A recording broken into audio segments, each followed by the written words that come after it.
اردن کے قدامت پسند شہر مان میں اس طرح کی تقریبات میں لوگ بڑی دلچسپی لیتے ہیں۔ یہ تقریب در حقیقت ایک شادی کی تقریب ہے، جہاں دولہا بھی مسلح ہے اور اس کا شادی کا لباس بھی جہادی پوشاک ہے جس پر وہ پستول سجائے ہوئے ہے۔ اس تقریب میں شریک کئی لوگ عراق، افغانستان اور شام میں جہاد میں حصہ لے چکے ہیں۔ ان میں سے بعض کے القاعدہ سے قریبی رابطے ہیں۔ اس طرح کے معاشروں میں رزمیہ نغمے ایک طاقتور ہتھیار کا کردار ادا کرتے ہیں۔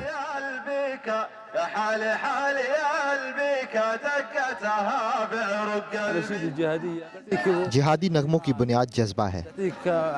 میں نے ہمیشہ اس طرح کے نغموں کو پسند کیا ہے۔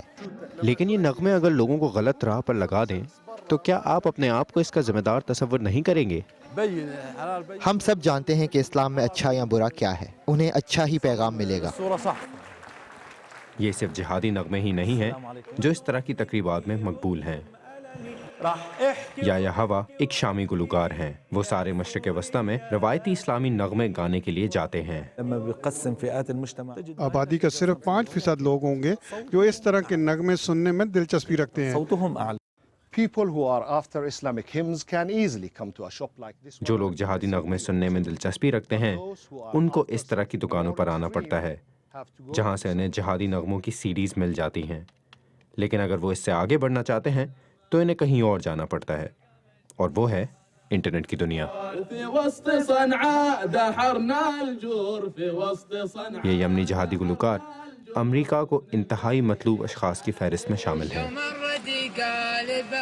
یہ گروپ جو لوگوں کو جہاد کی جانب راغب کرنے کی کوشش میں ہے، ان میں سے ایک 2009 میں سعودی شہزادے پر خودکش حملہ کرنے کی کوشش میں ہلاک ہو چکا ہے۔ یہ جہادی نغمے صرف لوگوں کا دل بہلانے کے لیے نہیں بلکہ جہاد کو اگلی نسل تک پہنچانے کا ایک طاقتور ہتھیار ہے۔ جنوبی اردن سے مراد شیشانی کی تھی یہ رپورٹ۔ میں سوچ یہ رہا تھا کہ دلہنوں نے کیا زیب تن کیا ہوگا۔ اگر آپ چاہیں تو مجھ سے اور ہماری ٹیم کے دیگر ساتھیوں سے ٹویٹر پہ بھی رابطہ کر سکتے ہیں۔ میرا ٹویٹر ہینڈل ہے @شفیع_نقی_جامعی۔ اس کے ساتھ ہی سربین اختتام کو پہنچا۔ پروگرام میں پیش ہونے والے موضوعات پر اگر آپ اپنے خیالات کا اظہار کرنا چاہیں تو فیس بک ٹویٹر حاضر ہے۔ آپ ہمارے ہینڈل @BBC اردو کے ذریعے بھی ہم سے رابطہ کر سکتے ہیں۔ شفیع نقی جامعی کو اجازت دیجیے۔